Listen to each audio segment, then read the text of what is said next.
then for the lesson 11 objectives,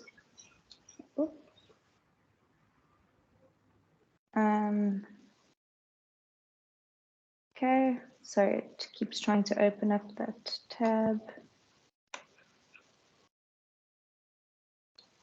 What's going on? There we go. All right, so lesson 11 objectives, we're going to understand the importance of adequate planning and time management skills. We're going to understand the importance of being able to apply learned theory to different case examples. We're going to become enlightened about the applications of learned theory to different case examples, and then we're going to become aware of peers' thoughts and behavior towards professional goals and creating and achieving work-life balance. Okay, so managing your priorities. Once you've organized your priorities, created a list of importance and ranked them accordingly. So we did cover that last week. For those who are obviously in the Monday class, the lessons are recorded and have been posted, so you can go and take a look at that. So we need to look at when these need to be achieved and start to plan on how to achieve them. So you guys will recall in previous lessons, we did look at the SMART goal model that is in your assignment. So if you did miss it, I highly suggest you go and take a track back on the recorded lessons and take a look at them. It is also in your textbook. So if you struggle to find that, or if you have any issues with that, you can refer to your textbook. It is in there. All right. So Tim Elmore suggests starting with asking yourself these 3 questions. What does the role require me to do? So this action is required form. Is a required form to inform you, within your job description. If it does not fall within your job description, it is best to delegate this task. Okay, so basically this is just a better way of deciding what you should be doing, what you can delegate, and what you should start planning for. Let me just get a little pointer out here. There we go. All right, what will produce the greatest results? So this question is obviously concerned with the process of how you're going to go about your planning and executing your goals. You're going to be completing tasks we are good at, that will equal motivation and a sense of fulfillment, and then tasks that are not easy and are challenging are also to be completed. So usually with this kind of thing, when, let's say, for example, you're starting an assignment and it's quite a challenging assignment. So what a lot of theory suggests is that you start with the easier part of the assignment so that you can kind of get a hang of it. It also gives you a bit of a confidence boost, and then you get that sense of fulfillment, and then you can move on to more difficult things, where some people prefer to start with the difficult things because they know that it is more time consuming. So it sometimes allows them better time to tend to the more challenging assignments or questions within the assignment. And that's my personal approach. I like to start with the things that are quite challenging, because then I know I can either complete it early, or that if I don't, then I still have extra time to continue working on it in between the other tasks or questions. What is most fulfilling when I do it? So this question pushes us to do some reflection and introspection of ourselves. The reason to this question can impact how we approach tasks and how we feel, and tasks that we feel fulfill us and tasks that don't. So obviously you need to be realistic when thinking about this and understand that there are negative and positive approaches or perceptions to tasks that are within our control. Obviously, tasks that are challenging, we do tend to have negative connotation towards it. But it is one of those things that we do just need to complete. But this is more referring to your work life, in that there is a better way of going about it. For example, if you're in the position to delegate tasks or anything like that, then that's usually suggested. Okay, managing your professional goals. So obviously, as you enter into the workplace as young professionals, it is important to start drawing on your learned organization skills to manage your personal and organizational goals. This is very important. Obviously, as students, you have assignments and deadlines that do try and simulate what it is that you'll experience in the work environment, but it isn't necessarily always so straightforward or clean cut. You will tend to find some deadlines are brought forward or pushed back or anything like that, and you do need to be able to manage around those. Okay, so here's some basic steps to manage your professional goals. simple little graph. So firstly, you're going to establish a goal or a set of goals. There's a missing L there. Sorry about that. Then you're going to define your current situation, identify possible breaks or openings to your goals, identify possible obstructions to your goals, devise a plan to reach them, and then to monitor your progress. So this is very similar to the SMART goals model that we touched on, I believe it is 2 weeks ago. Well, we didn't touch on it, we actually discussed it in full. And it's obviously part of your assignment. So if it looks familiar, it's because it is somewhat similar to the SMART goals theory that we have already covered.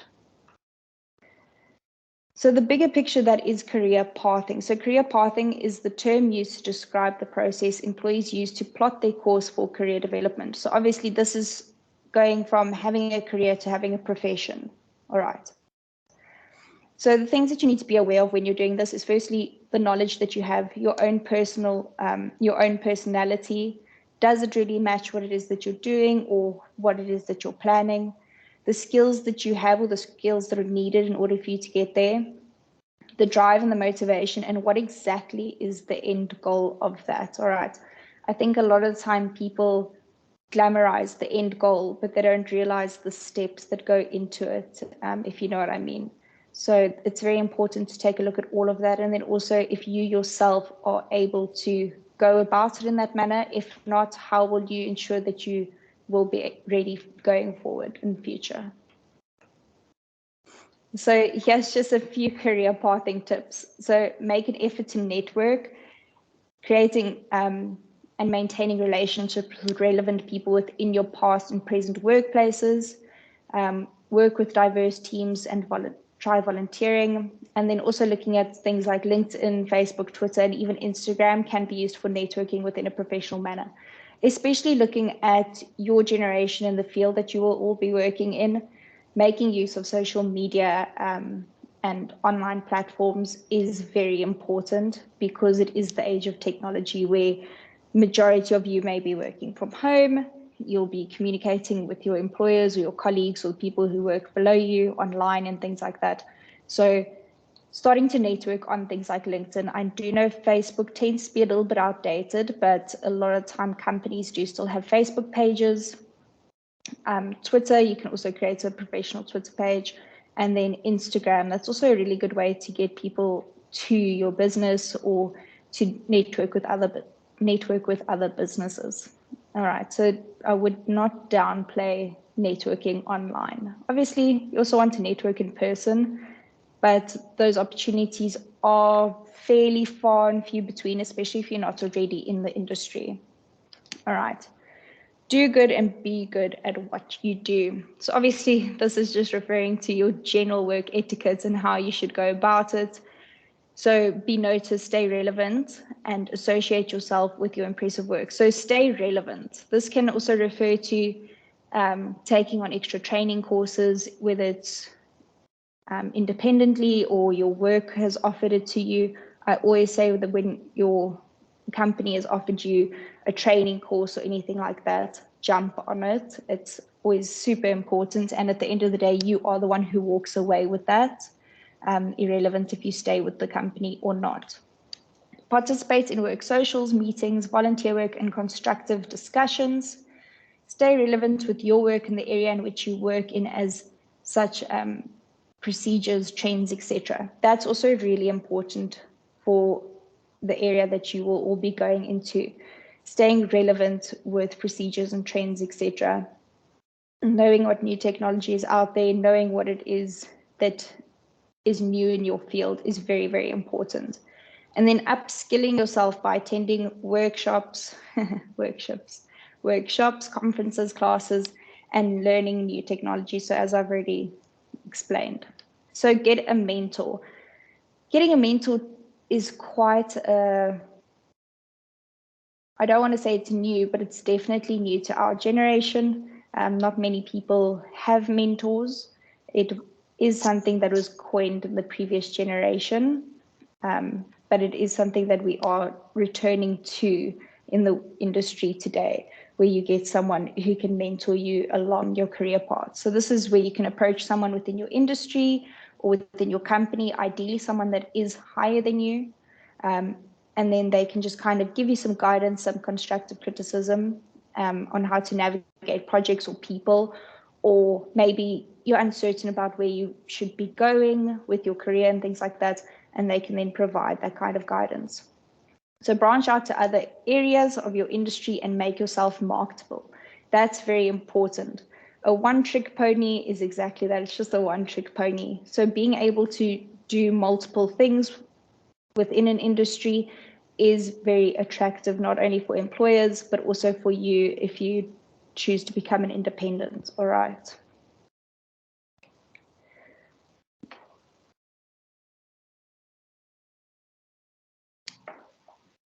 All right. So there's two groups, well, more or less. So we have our job seekers and we have our entrepreneurial spirits. So our job seekers, your job is to find a job. All right. So basically, when you're done studying and if you haven't moved into a career or anything like that, a lot of people will say your job should be to find a job, meaning you should spend the same amount of hours that you would at work looking for a job. And then make use of online sites that advertise or boost employment, such as LinkedIn, as we've already discussed previously. Employment agencies, they tend to be quite good, but they also advertise a lot of the positions that they are holding online. So you don't necessarily always need to go to an employment agency. A lot of time you just end up applying through them. And then obviously, as we discussed earlier, social networks can help you find a job. And then ensure that you have a well laid out CV that is up to date. An up to date CV is very important because a lot of the time, let's say, for example, you're at a networking function and someone says, please send me your CV.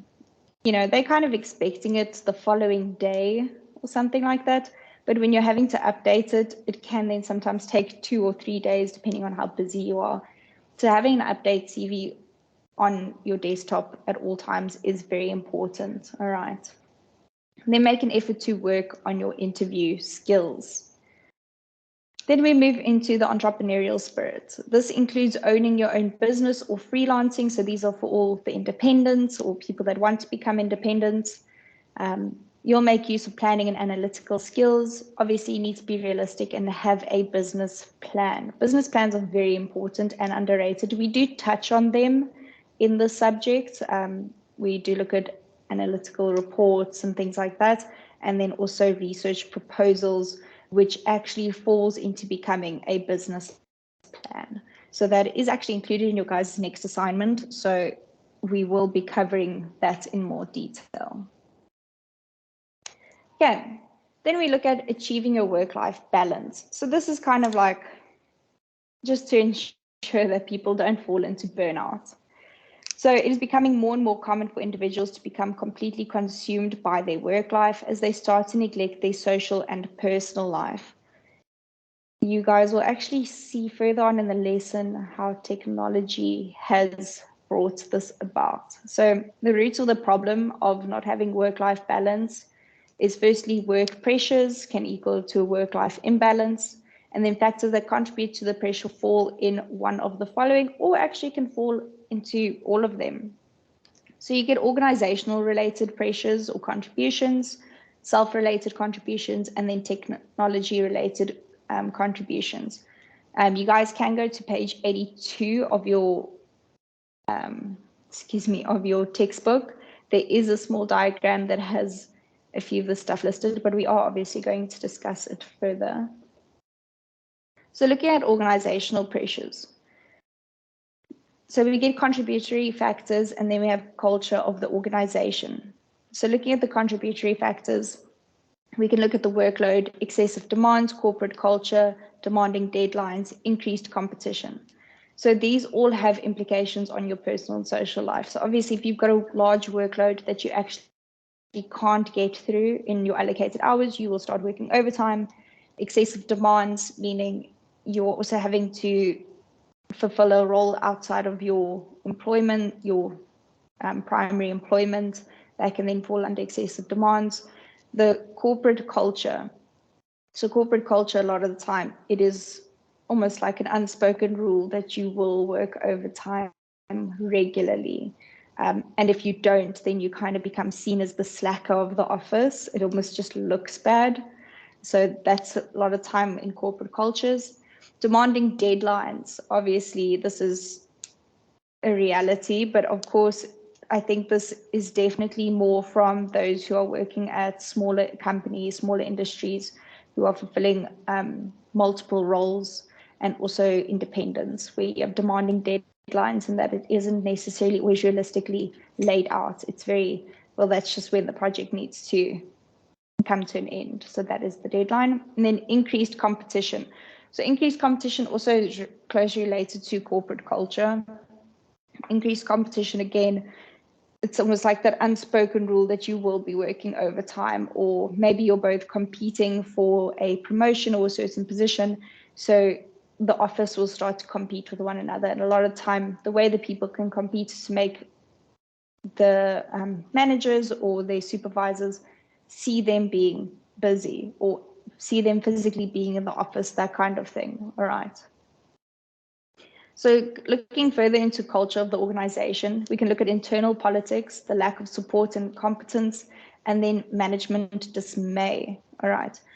So lack of support and competence is basically when you are somewhat left on your own and you're unable to go to your manager to ask for assistance because maybe they've never filled the role that you're in. So they are unsure about the processes of that. Internal politics, this is quite probably prevalent in most industries and organizations with delegation and things like that. And then management dismay is obviously there is just a lack of organization within the management team. So that then trickles down into lack of organization in the lower levels. So this can all lead to increased pressure leading to work being taken home, a lack of sleep, and a lack of personal time, which are all going to create a vicious cycle because you take work home, you stay up late working, instead of socializing, you get less sleep, etc., etc., and it just starts to snowball.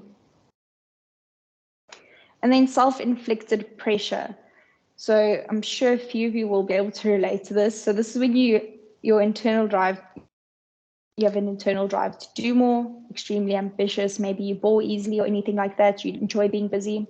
Inability to say no to extra work. That is also something that is quite common where people are fearful of saying no to extra work, especially if there is a possible promotion or anything like that in the near future. You feel that if you say no, then technically, it's kind of self-sabotage. Not necessarily the case, but that is the self-inflicted pressure that a lot of people experience. And then fear of being negatively assessed if they do not take on extra work. Again, even if you have done your job, you've fulfilled your role perfectly, a lot of the time it's viewed negatively if you aren't willing or offering to take on other people's workload. All right. And then reluctant to take on more work may influence your career progress. This is obviously an assumption. It's not a set rule. But again, some industries maybe will look at that kind of thing, or some are just understanding that you're here to do the job that we've employed you to do, and that's all that is expected. But majority of us will feel that it's definitely going to impact our career progress if we don't take on extra work or assignments or anything like that. So individuals who are driven and actively try to take on more work as this is fulfilling to them. All right, this is people who genuinely enjoy their jobs, even though they are overworking themselves, they still try and take on more work because they feel a sense of fulfillment from it, whether it's enjoyment fulfillment or the fulfillment of purpose. And then looking at perfectionists, employees become obsessed with their work and continuously push harder. All right, so I'm sure everyone has been there. So basically, although the work is correct and done, a lot of the time you're pushed harder to go further. And then technological related pressures. So this one is actually quite interesting. So it played a sustainable role in modern day work-life imbalances. People are generally spending more time using devices, whether it is for personal or for work-related issues. And then excessive time spent on these devices can impact your health as you neglect exercise. That is quite self-explanatory. The longer you sit behind your laptop, the less likely you are to go out and exercise or pursue a social life or hobbies or anything like that. And then having constant internet access, we may feel obligated to check work emails and do some work over weekends or in the evenings. So it's kind of like when you have your work email on your phone, you see it come through and you almost immediately want to tend to it, even though it can wait until Monday, or, you know, you don't work weekends, so it isn't expected of you to be replying to emails on the weekends, that kind of thing. So that's when the cycle where technology starts to interfere with our personal life, because to an extent you are always bringing home work when it is linked to your personal device. And then there's the need to compartmentalize work and home life to ensure that boundaries are set. And then we need to learn to not think about work. So this is quite common where people take time for leisure activities, but then feel guilty that they aren't working. And then when they're working, they feel guilty that they aren't taking time for leisure activities with family or friends or anything like that. And again, a lot of the time it is linked to having that constant connection to work via internet, email, calls, SMS, or anything like that. I heard someone speak up. Is there questions?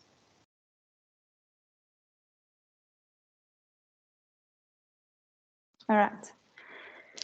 Okay, so then moving on to the cost of work-life imbalances. So it will impact on three major areas. So firstly, we look at the individual. This is your physical and mental health. Again, as we said earlier, for example, the more time you sit behind your laptop, the less likely or the less time you have to go and pursue hobbies, social life, or exercise, things like that. Secondly, it can also impact on your family. You start to spend less time with the family and you lose a sense of connection, which is somewhat very important to people. And then thirdly is social. You're missing out on important events, becoming socially detached, and eventually becoming completely detached. All right. So once your life becomes impacted because of your lack of work-life balance in these three areas, we can start looking at things like work addiction. So work addiction can occur when these are neglected and excessive time is spent on work-orientated activities. So work addiction is just someone who's unable to stop working or switch off or just put it aside for an event or anything like that, be it because they are someone who finds fulfillment in their job or because they have very pressing deadlines. All right.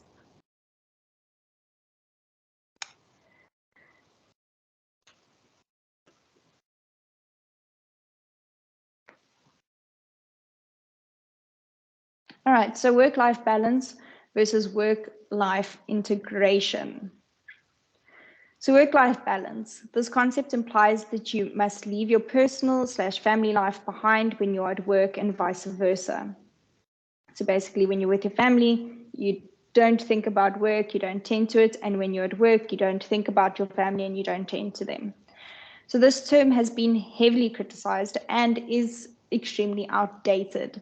This breeds guilt when you're dedicating time to your personal and family social life, as you develop guilt about abandoning or not prioritizing your work. Same thing for the other way around. When you're prioritizing work, you feel guilt that you're neglecting your family and your personal life and your social life. So this perspective, so we're moving into work-life integration. So basically, this is the newer view of what work-life balance is. So instead of compartmentalizing the two, we can start to integrate them. This perspective takes into account technological advances, and the person who is ambitious and places equal importance on the success of his or her work and personal lives and seeks to synthesize the different dimensions of life. So companies have begun to implement flexible hours and to allow employees to work remotely from their location of choice. This will promote better work-life integration. All right, so flexi hours are becoming very popular worldwide, not necessarily in SA just yet, hopefully soon, where, for example, maybe it's really important for you that you are the one who drops your kids off at school, but their school starts at 8 and your work starts at 8 and this and that. So you're able to then start work at 9, for example, or however it is that your day is laid out. So this then allows you better wake hours to spend with family or to tend to your personal life. And then if you work into the evenings and things like that, generally people might be sleeping or you've already done everything that you wanted to do earlier in the day. So monitoring of progress and performance is vital when implementing these practices and adopt strategies for increased communication and feedback. Working remotely can be quite challenging, especially if you're not used to working remotely, because a lot of the time you have managers or yourself where you need constant communication and feedback to ensure that people are progressing through the work that they need to complete. Because unfortunately, especially here in SA, we are still fixed on the idea that if I don't see you working, you're not working. But obviously, if you're working remotely, I can't see you working. I can't really watch you through my screen all day and ensure that you are doing your work. So when moving into areas like that of work, communication and feedback is very important. So those who make use of this will need a strong work ethic and ideally be internally motivated. All right. So basically, you need to be willing to work without having someone look over your shoulder. Okay, so we're going to move straight into the next lesson. In the next lesson, we're going to look at team formation, team dynamics, and interactions. This is on pages 86 to 94 of your guys' textbook if you want to look at that. All right, let me just quickly stop sharing.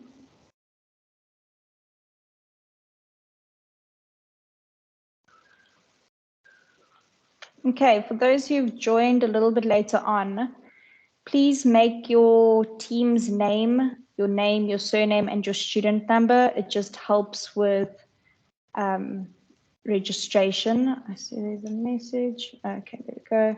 Yeah, you guys can also post your student numbers and your name, surname in the chat, but please also make your name that. It's just easier for me to track and ensure that you have sat through the appropriate amount of time for the lesson. All right. Okay, let's move into the next lesson.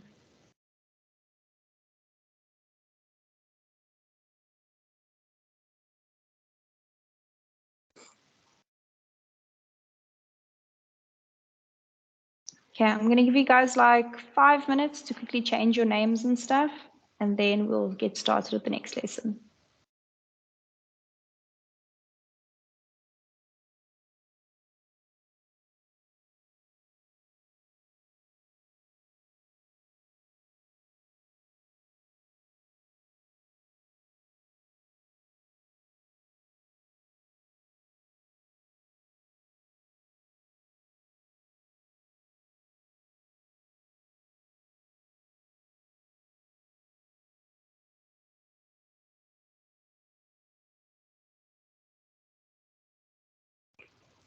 Guys, please remember to include your student number when you post in the chat.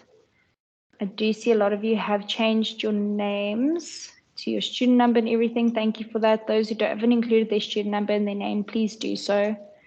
As I said, it does just tend to make it a little bit easier, just in case, you forget to post your name, surname, and student number and things like that. And it's also just for tracking purposes.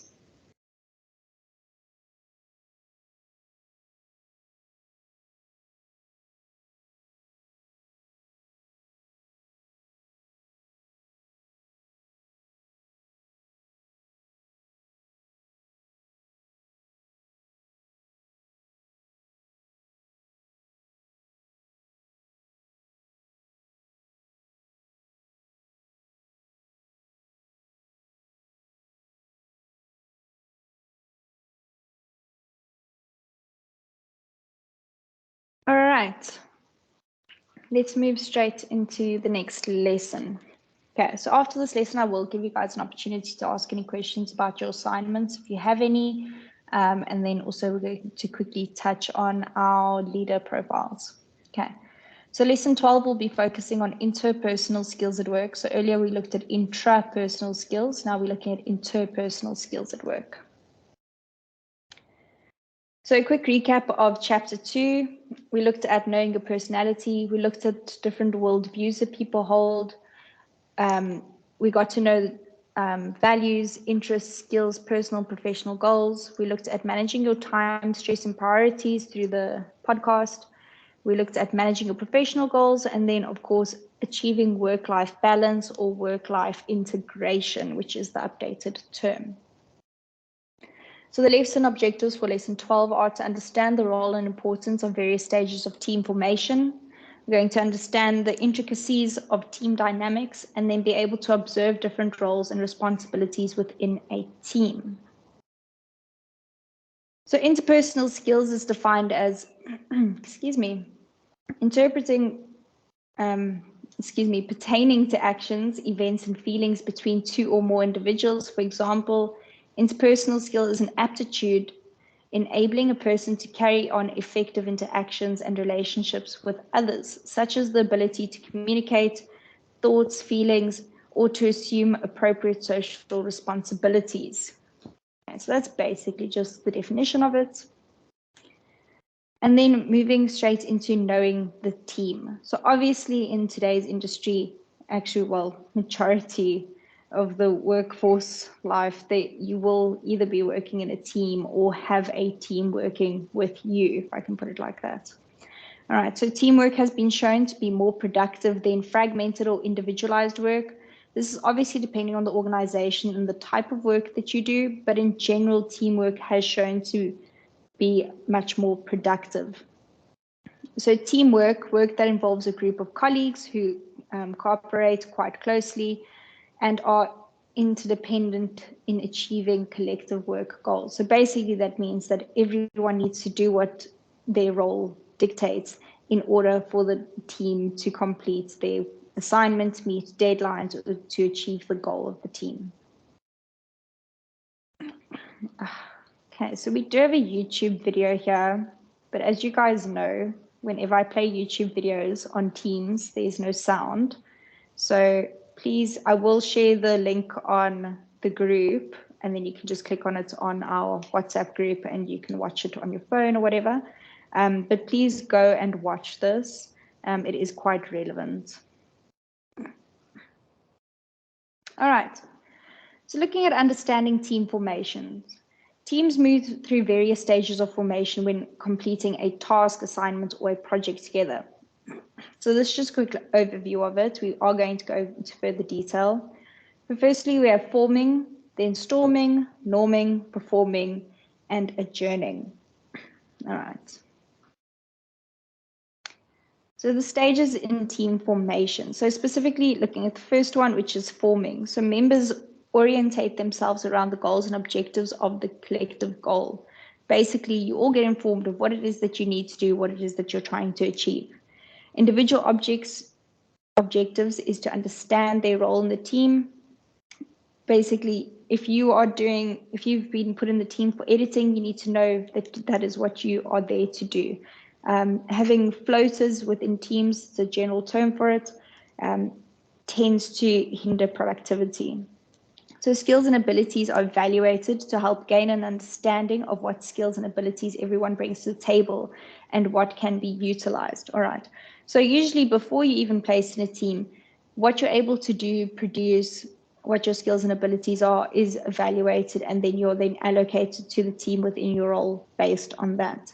So individuals are usually still looking to be accepted and disagreements are kept to a minimum. So during the forming stage, arguments are far and few between, obviously assuming that this is a normal team and you're quite new to one another or to the industry or to the client.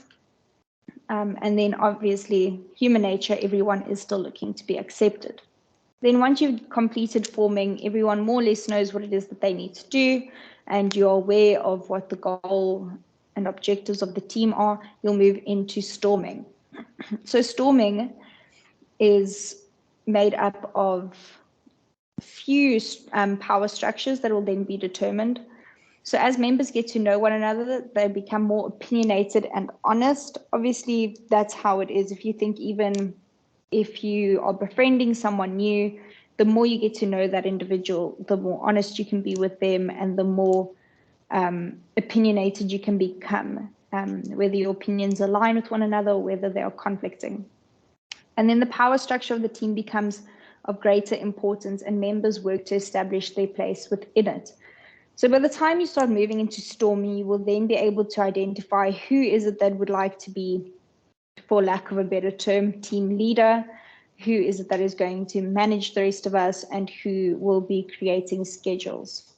So dominant members will emerge during the storming period stage. And then alliances may form, which may appear as aggressive. So alliances are very much like social cliques. I'm sure we've all experienced that. And this, just because you're working in a professional environment, does not necessarily mean that human nature will not apply, or the general socializing that we do will not apply. So cliques may form during this stage. So if the team is unable to move past this stage, their success as a team is then threatened. So the storming stage does tend to be quite a challenging stage, because that's where some arguments may come up and you will then start to question, is this team actually going to make it? All right. And depending on how you can deal with it, it's going to determine if that team is going to be successful in meeting their objectives. So if you're lucky enough to get through the storming stage, you will then move into norming. This is a combined attempt by members to form unity and trust, increase collaboration, and begin to work towards the common goal. Differences in opinions and characteristics are respected and strong bonds are formed. So this is kind of where you come to terms with the fact that the one person needs to be reminded all the time, or the other person is quite domineering. So, you know, when it feels like they are trying to micromanage you, it's actually just the way that they go about their own work. And a lot of the arguments will then settle. So members are becoming increasingly comfortable with one another. And then a set of norms is now established. So the norms of procedures, how you interact with one another and things like that, is then set during the stage. And that'll then be carried through the rest of the group's progression. Then we move into performing. This is similarity and harmony are achieved, greater productivity due to collaboration efforts. So basically we're seeing the perfecting of the norming stage in performing. The norming stage, you've set your expectations, kind of like how things are going to happen, and in the performing, everyone starts to execute it. So group interaction is then work orientated, and this is seen as peak of performance. Your peak performance will arise from the stage if the group has resolved all conflicts from previous stages and have been successful in establishing their norms. So this is not to say that if you aren't successful in establishing your norms, that you aren't going to move into the performing stage, but it does mean that your performing stage is not necessarily going to be your peak performance stage. Your group is still going to have challenges and difficulties within the group, not necessarily with the work. And then moving into the final stage, which is adjourning. This begins when the team has met their goal, and members will then begin to disengage from one another as a shared goal has been met. All right. So it's kind of like when you have the friends that you're only friends with at varsity, and you guys always land up in the same group and kind of thing. But once you've achieved that goal, you tend to go your separate ways. That's why they say that you begin to disengage. All right. You've met your collective goal. That was your common ground. And now you will move on.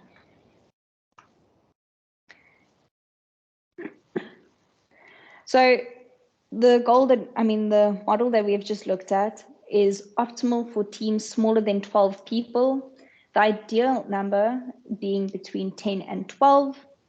And then the larger teams present the issue of cliques that will compromise the application of this model and thus make it inappropriate. All right. So again, as I said earlier, cliques can begin to form during the storming stage.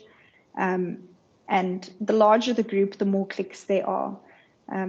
This could be contributed to just if you generally have a group of people that involve managers and subordinates, generally managers tend to create cliques, or managers will create cliques with their direct subordinates, and that can really impact on the team's performance.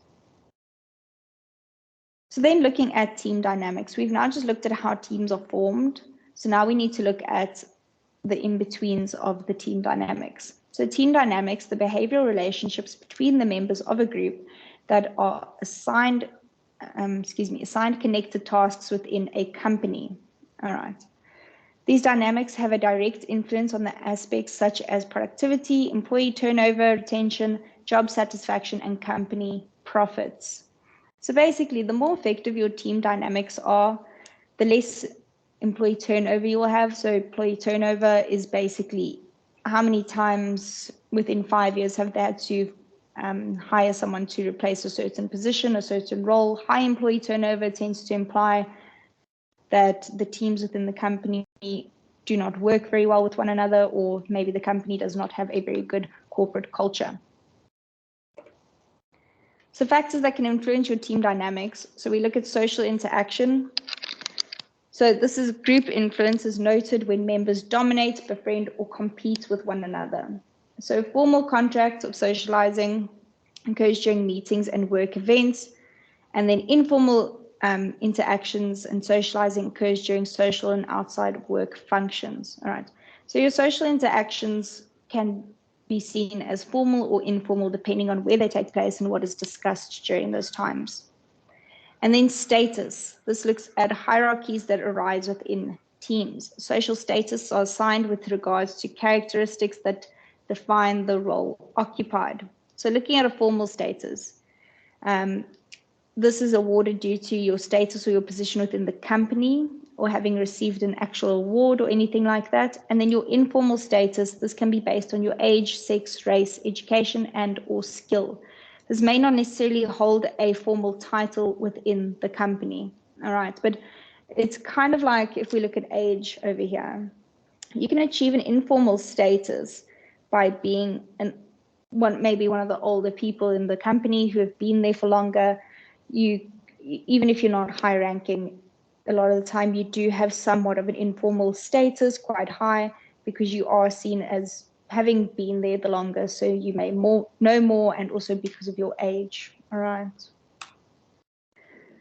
So workplace norms. We set out goals and objectives that all members agree upon during meetings. So obviously, if you're working in a team, you need a meeting, whether it's to say who's doing what, or basically how we're going to conduct ourselves within the team. So norms are formalized by being clearly stated and can usually be found in the workplace policy. There are some drawbacks to conforming to norms of the workplace policy, such as loss of individuality and subpar performance. All right. So that is quite an important thing to look at. It is important to have norms set, but it's one thing to have kind of expectations and standards set, then across the board behavioral and personality norms set, because people will lose their individuality, which then makes you kind of feel like you're one in a large crowd, and they have noted that performance in that area does tend to drop. So the positives include predictability, reliability, and contribute to team performance. All right. So basically, if someone's predictable, let's say, again, the example, you know that one person always needs to be reminded of a deadline, you can predict that. And that means that you can kind of plan for it. All right. Which means that they are then reliable also, because as long as you've reminded them, they're reliable. So the norms definition is a standard or pattern, especially of social behavior, that is typical or expected. Okay. So I just want to... sorry, I just wanted some water. All right. Then we look at situational factors. So this is where we're going to look at the group size and the structure that can directly impact group performance and productivity. Larger groups provide a large sample of skills and abilities and knowledge, but increase the likelihood of conflict. So firstly, if we just look at a larger group of students, firstly, we look at cliques.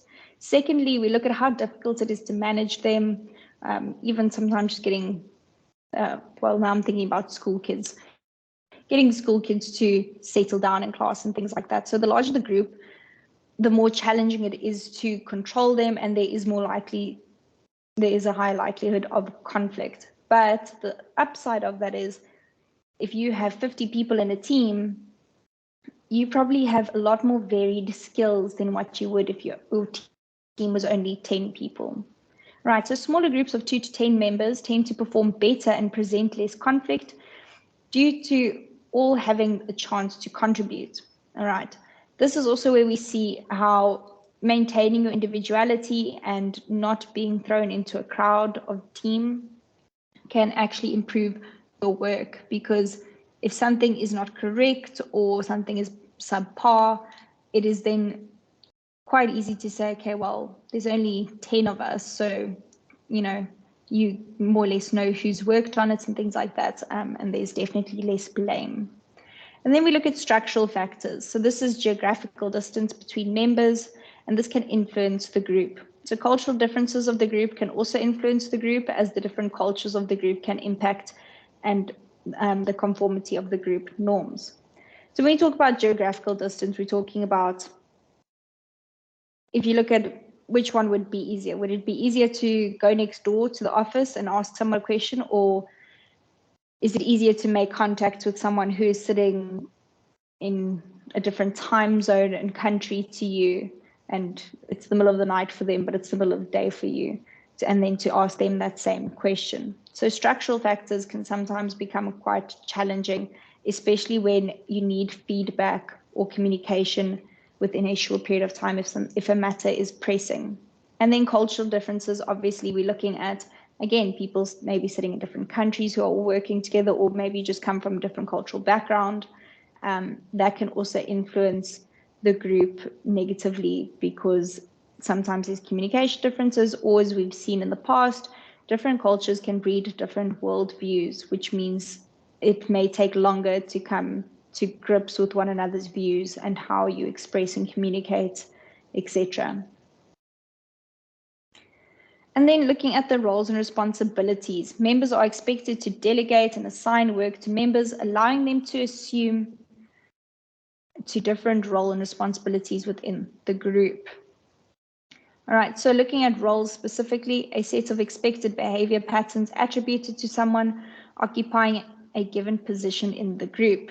So for example, if you are seen as the group leader, then your role is the group leader, and you will then need to behave like a group leader, and you need to come with the skills and abilities to be a group leader. The role of each member will influence their responsibilities within the group. For example, as the example that I've just used now, the member in the leadership role is expected to lead the group on decisions and actions towards their common or shared goal. Whew, a lot of typing here. So considering the following aspects related to roles when assigning or choosing a role. So firstly, we'll look at role identity. Role identity, one assumes when performing or fulfilling a certain role within a group, the role identity can change as the member's role within the group may change, and then behaviors and attitudes displayed are considered within the role that the member fulfills. All right, so we're looking at role identity. If you are assigned that role, or if you've chosen that role, it's either because you identify with that role, or they believe that you have the characteristics and the attitude that suits that a team leader or the group leader. If you are reserved, you don't enjoy expressing your opinions, you struggle to take control of a crowd, things like that, then you won't necessarily identify with the role of being a team leader. Then looking at role perception, how individuals view their own behavior within a role or situation. So here we can see, if we look at media, books, friends, and TV, etc., and this can influence this perception. So basically, if you perceive a role as something that you would likely fulfill well, and then you actually get into the role and you realize it's not what I expected, then your perception of that role was inaccurate. All right. So role perception can definitely influence how we choose to fulfill a role, or if we would actually like to volunteer to fulfill that role. And a lot of the time, if we've based it off of, I dare to say it, movies and television shows, it's definitely not accurately represented. And once we get into that role, we realize actually you would have been happy doing something else. And then role expectations. The role of the individual can be influenced through expectations and perceptions that others have or hold of the role that the member is filling. So basically, it looks very nice to tell people that you're in a certain role, or to be in a certain role, the way that people then treat you because you are in that specific role. This can be influenced by society or family, as behavior is specific to the context. All right. So just generally looking at how it is that you would interact with your supervisor and how it is that you would interact with your friend. There is definitely a difference in interaction between the two. So the role expectations definitely comes from how you will be viewed or how you will experience holding that expectation. Holding that role, excuse me. And then looking at role conflict. Individual experiences conflicting expectations or role responsibilities. This occurs when one role fulfilled is contradictory to the other role that the same individual must perform, or when the single role that is filled is made up of contradictory responsibilities or behaviors. All right, so for example, your line manager cannot also be the person who does the coffee and lunch runs. All right, because they are then fulfilling two roles which are on opposite ends of the spectrum, for example. You can't be a manager and an intern, let's put it like that. Those are extremely conflicting, all right. And then role ambiguity. Inconsistency between the perceived and actual role filled. This can prove to be problematic when employees are not aware of what is expected of them. They may waste productivity time on attempting to clarify this. This ambiguity can have great impact on work performance and lead to less job satisfaction, more stress and frustration. So role ambiguity is basically when your role within the group has not been clearly defined, your objectives are not clearly defined, and you experience kind of like that floater thing. You just kind of walk around looking for things to do instead of making a actual contribution to the team in meeting their objective. Then moving into cohesion. I know this is a lot of theory, but don't worry. It is quite easy to grasp. So cohesion, this includes the team's sense of unity. Team members hope to remain part of the team, their feelings towards one another, and the strength of their bond. Although cohesiveness presents many positive points, it can also lead to negative ones, such as groupthink. Okay, so when we talk about losing your individuality and looking at how that can then impact, firstly, the quality of work that you're producing, and also the lack of creativity that a lot of people experience when they lose their individuality.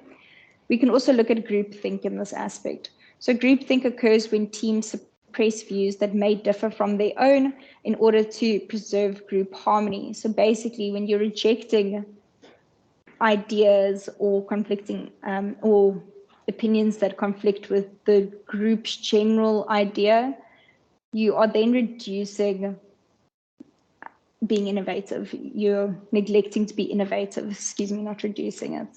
All right, and this can negatively impact the group as it can encourage careless decisions and judgments.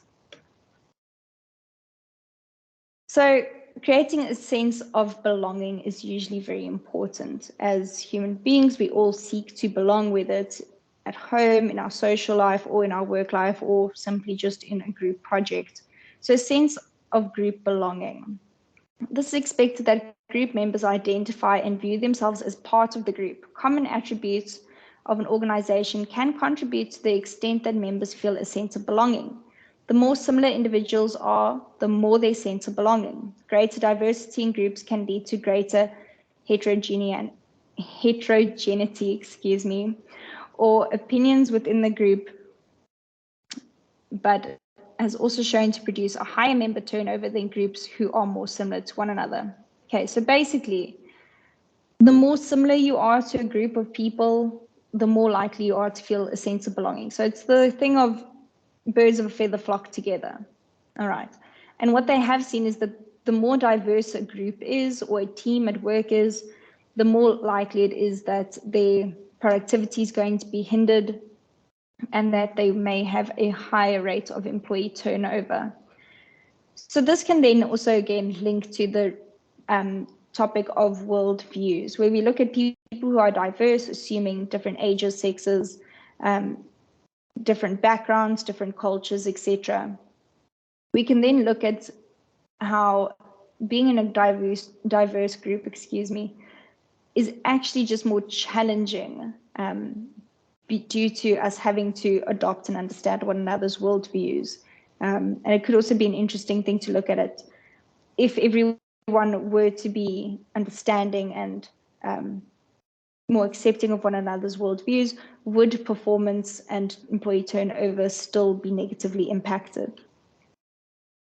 All right, and then we get 3 types of teams behavior resulting from a lowered sense of group belonging. So we get the social loafing. This is tendency to work less and put less effort in when working in teams. Members believe that other members will take responsibility for their work or task. I'm sure that we have all experienced someone who is a social loafer in any group assignment. Basically, they just know that you're going to do it for them anyway, so they don't really tend to put too much effort in. All right. Although not purely a result of laziness, social loathing can result from not identifying with the team. So, for example, it's kind of like working on an assignment and they've decided to go in a direction that you're not happy about, you're not passionate about. It's completely opposite to what you wanted to do, but maybe because the majority voted that that's the direction you're going to go into. You may find that your work ethic definitely drops. You definitely aren't producing as much work as you should be, or your quality of work definitely will drop. So it's the same kind of thing when we look at if you identify with the team or not. Also, do you identify with the project or the work that it is that you're doing? Then we move into the free rider effect. This is the tendency for a member to reduce their effort, thinking that their efforts or contribution will add little to no value to the goal. This demonstrates lower levels of commitment. So people who experience the free rider effect tend to be people who either have not had their role clearly defined, meaning that it is ambiguous, or they are individuals who have been given a task that they don't see as important. And then we get the sucker effect. I know it sounds like a very strange name, but the sucker effect is when the effort or contribution is lowered due to the perception that other members' effort or contribution has been lowered, often concerned that they will be left to complete all the work. All right, so again, you're like, oh, well, this person missed their deadline, so why can't I miss my deadline? You know, if they're doing it, then why can't I do it? It kind of becomes that. And it doesn't necessarily mean that they are actually reducing their quality of work or working less. It could just be a perception that you have, whether it is reality or not. To avoid these behaviors that we've listed above, we look at managers and leaders that need to ensure that the group or team focus on team morale and work together, and ensure that the individual effort and contributions are recognized and highlighted. So recognizing and highlighting this will definitely reduce the likelihood of falling into any of these 3: social loathing, free rider effect, and sucker effect. All right, and that is the end of the lesson. I know there was a lot of talking. It was just a lot of theory to get through. Okay, but in the next lesson, we're going to look at pages 95 to 97, and we are going to be looking, excuse me. Sorry, there's a phone ringing in my house. I don't know whose it is. So next, we will take a closer look at what really goes into being part of a team, and be sure to not miss the lesson. All right, guys. So with that coming to an end, as promised, do you guys have any questions about your assignments or anything like that that you'd like to ask? Now is the time.